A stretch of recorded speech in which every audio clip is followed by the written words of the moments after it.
Welcome to the POMcast with Steve Willis, your independent, unbiased, and unbought source for Ole Miss athletics. Good morning, good morning, good morning. October 23rd, 2020, Friday. Ole Miss versus Auburn, Vaught-Hemingway Stadium, 11 a.m. SEC Network, Tom Hart, Jordan Rogers, and Cole Kubelik and the gang are coming into town. Thanks for joining us. I am your host, Stephen Willis. So, real fun. Like we are shopping for a house in, a palatial Central Florida studio for this podcast to relocate to. And I just noticed an uptick. Like every house is on the market for 3 days and then it's pending. And corporations are basically buying houses in this neighborhood as well. So, because of that, it's creating an artificial demand, which is bumping up the housing prices, and it's just really interesting. So, anyway, it doesn't have anything to do with anything, but it's interesting to me since we're shopping for the house, and hopefully we will have it purchased in the next month or two. That's the plan anyway. But we'll see how it goes. Anyway, you can follow me at the Stephen Willis or the show at Ole Positively. You can like us on Facebook at facebook.com/POMcast or join our Facebook group at Positively Ole Miss. You can subscribe on YouTube at Positively Ole Miss. Hit the bell for notifications so you'll be notified whenever we start streaming. That's going to really come in handy for you quite soon. And, of course, you can join us on Twitch at Positively Ole Miss, all one word. That is the video portion of the broadcast. I know we're not video, but we will be soon. If audio is more your thing, and it likely is right now because it's a more effective medium to consume what is coming down, you can hit us at Apple Podcasts, Google Podcasts, Stitcher, Spotify, SoundCloud, TuneIn Radio, iHeartRadio, Pandora, and we're trying to get on Audible. That's, if we can pull that off, we'll be pretty happy, but that's down the road. So Auburn's coming into town tomorrow, and it's setting up to be a nice matchup between two really different teams. Now it's going to be offense versus defense being the strength, and defense versus offense being the weakness. And when I obviously that's Ole Miss is the first letter. And Auburn is struggling offensively, and I think it is because of continuity. People are making, rash decisions on Bo Nix or the personnel or whatever's going on, or mainly Chad Morris. He's catching a lot of grief at the moment. But it comes down to continuity. How long you've been doing it. How long you've been able to rep it. It's the same stuff that it's at Ole Miss, or it's at State, it's at LSU. It's the same stuff. And it affects sides of the ball with less continuity. And if you put a bad coach with less continuity, you get a disaster. You noticed against Arkansas, that's game 4. DJ Durkin and the Ole Miss staff turned it around. I expect them to be some modicum of that for the rest of the year. I think what we saw the first 3 weeks is over. There's not going to be Kentucky running for 400 yards or Alabama passing for 400 yards or Florida passing for 400 yards. It's just not going to happen. The defense now is caught up. They're realizing personnel decisions because on defense, you have 40 hours less film to make a decision on personnel. And coaches are notoriously slow decision makers, especially when it comes to the most simple things like personnel. You wonder why coaches don't go for it. 45 seconds isn't enough time. So you see it starting to come around. And the same thing is happening at Auburn. Now, the light bulb has not come on yet. And that's probably due to the lack of strength in Chad Morris's coaching ability. I mean, that's just the truth. But the reads, the reps, every rep they're getting better, and they'll eventually get there. By the end of the year, the last 2 or 3 games, they're probably going to be pretty good offensively. Now, they're going to end up having to play Alabama and probably LSU, and I mean, who knows? Because they have athletes. But on top of the video problem with continuity, there's also the fact that they're undergoing a system change. And you're like, well, why would they be undergoing a system change from Gus Malzahn to Chad Morris? Well, they run different styles of offense. Even if you look at the little things, look at the way Bo Nix handed the ball off last year to the running back, and look at the way he hands it off this year. I mean, it is that granular. And you can understand that things like that take time. Now, they could break out this week. They could break out next week. They're probably going to break out soon. And you have to be prepared for that. With Ole Miss's offense needing to make a comeback, which I totally think they will do. You got to hope Auburn doesn't really break out. Now, they have Seth Williams and Tank Bigsby as well, and those are 2 pretty much grown men. Tank Bigsby at running back and Seth Williams at wide receiver. If it wasn't for 2 grown man catches, Kentucky would have beat them. And then you take out, if they call the backwards pass a backwards pass, Arkansas beats them. And they are 0-4. That's how close they are to 0-4. This is not a good situation. This is a wounded animal, even though they're 2-2. And I think they might be ranked at the moment, but they shouldn't be. Maybe they're not. So you take a wounded animal, and they're coming into Oxford at 11 a.m. That's not good.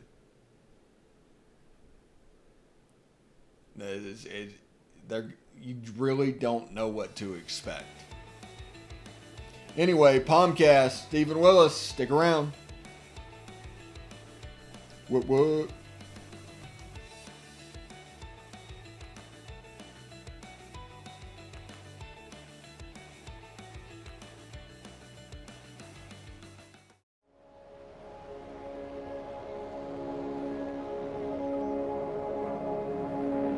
Only 10% of us get enough daily exercise.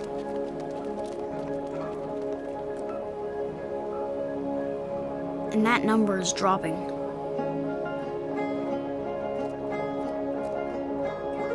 Nearly 30% of us are overweight or obese. We spend 6 hours a day in front of a screen. As a result, we now have a shorter life expectancy than our parents. But give us the right start in sports, and we'll never stop. Learn how at active4life.ca. Hey, this is Stephen Willis from Positively Ole Miss. We're almost done with this break. We'll be back with good information quite soon. The military has been in every generation of my family, and so has VA. It wasn't easy for my dad after Vietnam, but VA helped him and my mom get the home they'd always wanted. My grandpa's been coming to VA since World War II. They even helped him lay to rest one of his battle buddies from Normandy. And me, I followed in their footsteps and served with pride. And now that I'm out of the military, the GI Bill's helping me with school. Every generation of my family has served, and VA has served us all. POMcast, Stephen Willis, thanks for joining us right here on Positively Ole Miss. Coming at you. Anyway, we were talking in the first segment about how you can expect Not necessarily against Ole Miss. I'm not saying that. But you can expect the lights to come on shortly for Auburn offensively. I don't think Bo Nix is a terrible quarterback. And they have Seth Williams. They have Anthony Schwartz. They have Tank Bigsby. They have the pieces in place. Now, they are replacing their full offensive line. And the way this works is the offense gets put in and the outside guys become more proficient at executing than the inside guys, and then they have to come together. And it's why continuity is so important, and this year probably tenfold what it was. But if you look at the Ole Miss defense, we told you way back in March and April, whenever we were watching the 2015 Michigan defense that DJ Durkin and Chris Partridge were members of. This defense is designed for alleys, and they force it to certain places. Okay? It is the star and the buck. So Sam Williams and, at this point, Dalen Gill or Jay Stanley. Though Dalen Gill looks like he's out there a little bit more and he's playing a little bit better. But some of the slack from Dalen Gill got picked up last week by Ryder Anderson moving out to defensive end. He ended up with double-digit tackles, several for loss, because he is filling that role in that case. He's going to be in position to make plays because that's where the plays are able to be made. Now, some of that with the Ole Miss defense, now let's not kid ourselves, is the fact that they are going against that offense every day in practice. And they know what it looks like. It was literally the easiest offense for Ole Miss to prepare against because they see it every day. That's just the way it is. But you can see the growth in the two alleys that they're designing to push people towards. Sam Williams and, in this case, it would be Dalen Gill, but Ryder Anderson is now lifting some of that. So, as they improve, the defense will improve. As the defense improves, the back end will improve. And by the end of the year, this team's going to be difficult to play against, both sides of the ball. We need to be aware of that. We need to be ready for that. And we need to know that it's coming. Because you can see it. It's all over the tape. Now, on defense, we don't have the athletes necessarily available that can run that defense. We're dealing with a system change here. We have linebackers that are designed to play A gaps and B gaps. They're not designed to go sideline to sideline. And that's fine. But you can see that they are adjusting with a little bit what they're doing, making little tweaks to it to put them in a better position to defend it. I mean, the people on the other side are coaches too. They make $2 million a year too. It's their job to beat you. I mean, there's no other way to put it, really. But it's their job to beat you.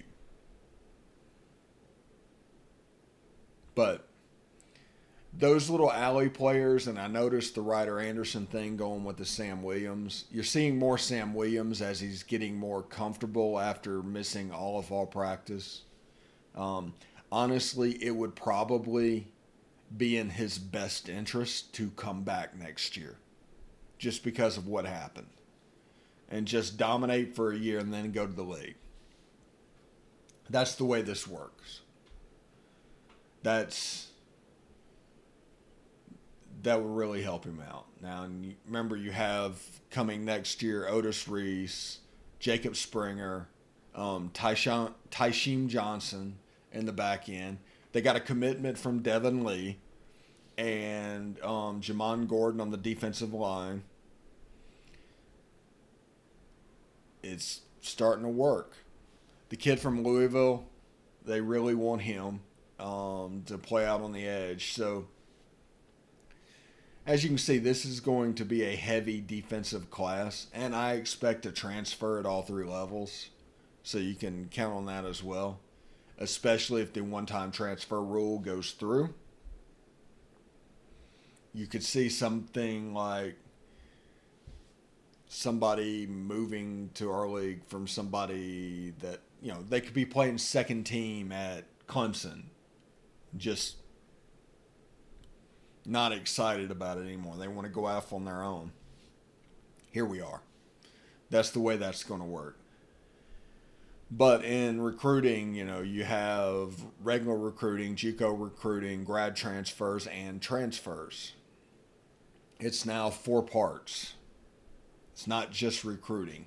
Now, if you just want to go off of the high school recruiting of players, you're going to get a skewed view of what the recruiting class really looks like.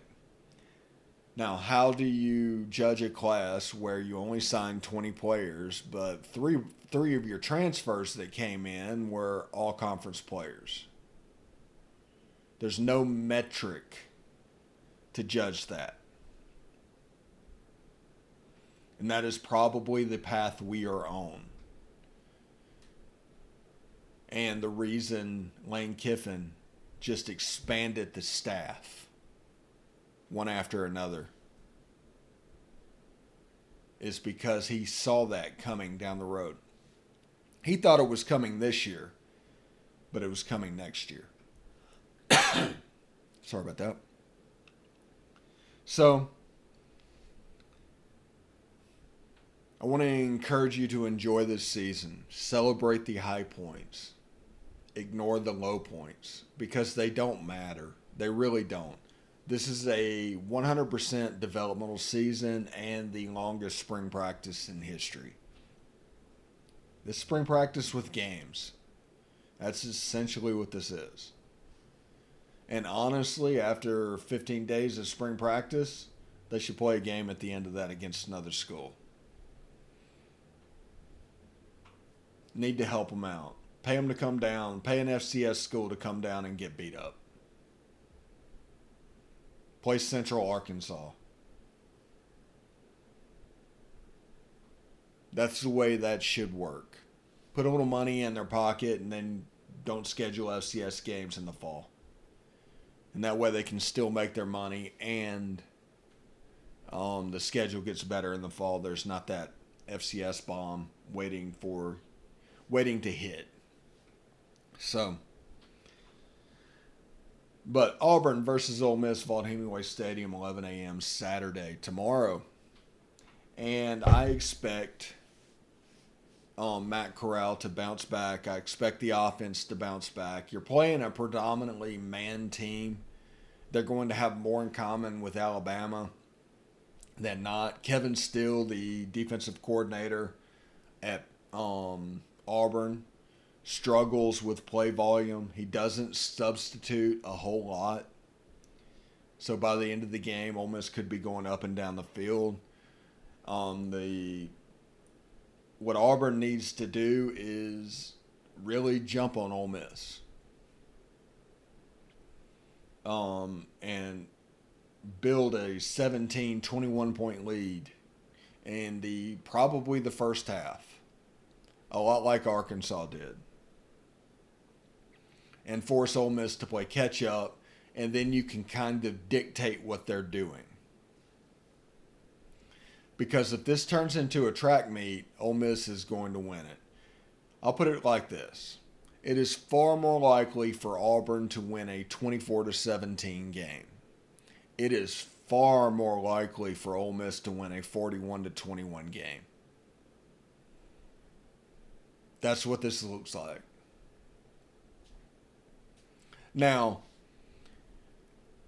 Ole Miss needs to prove against Auburn, and they're going to see a good bit of it, that they can stop the Jet, because the end of the Alabama game is on film. You got to get ready. You got to go. You got to make the play. But there's going to be a good many Jets. And like I said, Auburn's best bet in this game, even though they're a 3-point favorite, but the reality is that it's a low-scoring game with them jumping out on Ole Miss. Their defensive coordinator, like I said, struggles with play volume and doesn't substitute as liberally as others. So if Ole Miss gets above 75 plays, 80 plays, Ole Miss is going to win the game. If Ole Miss is at 65, at 60, Auburn's going to win the game. And that is the bottom line, because Stone Cold says so. Because, I mean, that's what it's going to come down to. Jeff Lebby versus Kevin Steele. And then you want DJ Durkin and Bo Nix to kind of cancel each other out. Auburn's going to score some points because everybody scores points. It's just part of football. All right. POMcast, Stephen Willis. Stick around.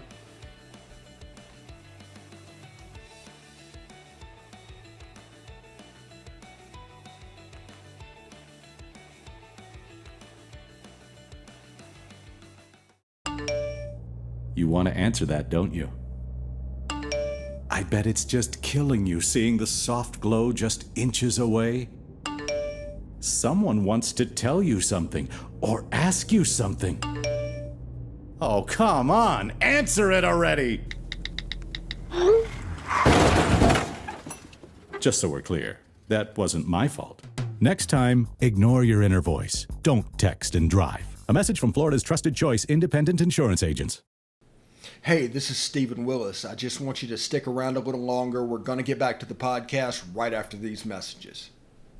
Tonight, nearly 40,000 veterans across the country are homeless. These men and women have pledged to serve our nation, and now we must serve them. Landlords across the country have helped make significant progress in reducing veteran homelessness by making housing available, but there is more that we can do to bring our veterans home. Visit www.va.gov/homeless to see how you can get involved.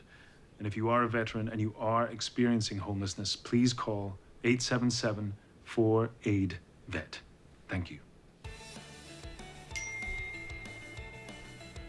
All right, POMcast, Stephen Willis, right here on Positively Ole Miss. Of course, you can like us or follow us on Twitter at the Stephen Willis and at Old Positively. Like a group on Facebook at facebook.com/POMcast. Of course, subscribe at YouTube and join us on Twitch at Positively Ole Miss. Thank you very much for joining us. We talked earlier about how Auburn is due for a breakout. And last segment, we went over the ways that Auburn can win and the ways that Ole Miss can win. And I am anticipating closer to a 41-21 type game. And I think this is going to get out of hand. I don't think Auburn's offense has the continuity to it to where they can jump out to a 20-point lead. Not without help. You know, if Matt Corral turns the ball over like he did against Arkansas, that's a problem. That was 33 points and 2 pick sixes. So think about that. That's 20 points. That's 2 touchdowns, 2 field goals. If Ole Miss can replicate that and their offense can be, I don't know, somewhat stable, you're looking at 35-41-21. Not saying Ole Miss is going to win 35-41-21. I'm saying that's the type game they can win.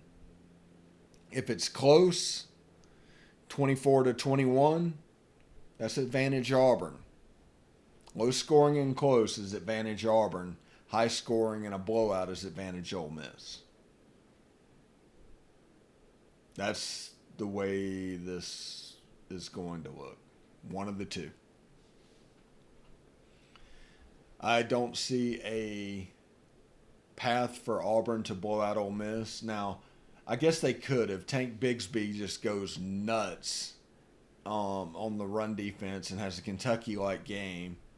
And offensively, Matt Corral throws 4 picks. I mean, it could be a blowout the other way, but it would be a disaster. If that happened, also, Matt Corral would lose his job.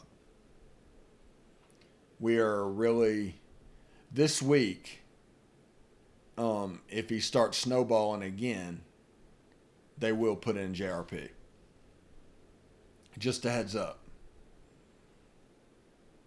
They showed confidence in him last week, stuck with him.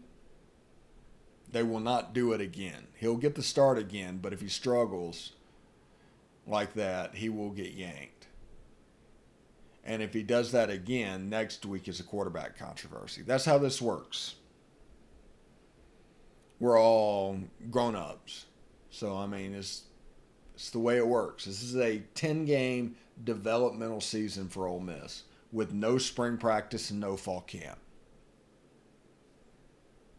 It's being treated as such, and that shouldn't surprise anyone. Now, last week I was calling for the change, as most Ole Miss fans were, but I see why they didn't do it. You don't want to break the kid's confidence because obviously it's one of those things where he throws an interception and he throws on the next pass, when he drops back, he tries to complete it for 2 touchdowns. It's not possible. He just needs to play the next play, and don't let it affect him backwards. Don't let it beat you twice, because that's really, beat him 6 times, but you know what I'm saying. But that is the path. Auburn is a man team. They will keep a safety or 2 back. There's a chance that it can look a lot like Alabama. Defensively and offensively. I expect if it's a normal game plan, Kenny Yeboah to reemerge. I think the running game is about to take off because people are, like last game, they just ignored the R and the RPO. It was all cover the receiver. So if you can't try and force it in there, you've got to run the ball. So I expect us to run the ball quite a bit. Because if somebody has a receiver, probably the tie is going to go to them at this point. If you understand what I'm saying. But we can't get rid of the R and the RPO, not in this offense, and force it into Elijah Moore. We threw a couple of pick sixes doing that. But yeah, that's kind of what I expect to happen this weekend. That's a way we're all happy. And we get the bad taste of Fayetteville out of our mouth, which we haven't won in Fayetteville since 2008. That's ridiculous. Now, we have beaten Arkansas since then because we played them in Little Rock. But it is ridiculous.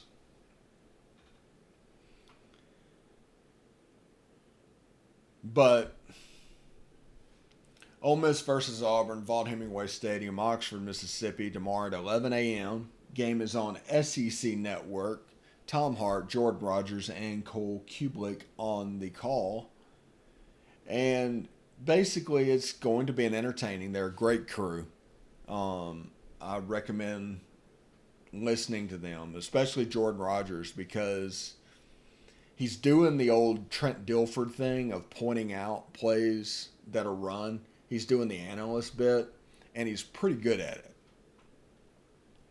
So it's worth paying attention to him when he's doing that. Anyway,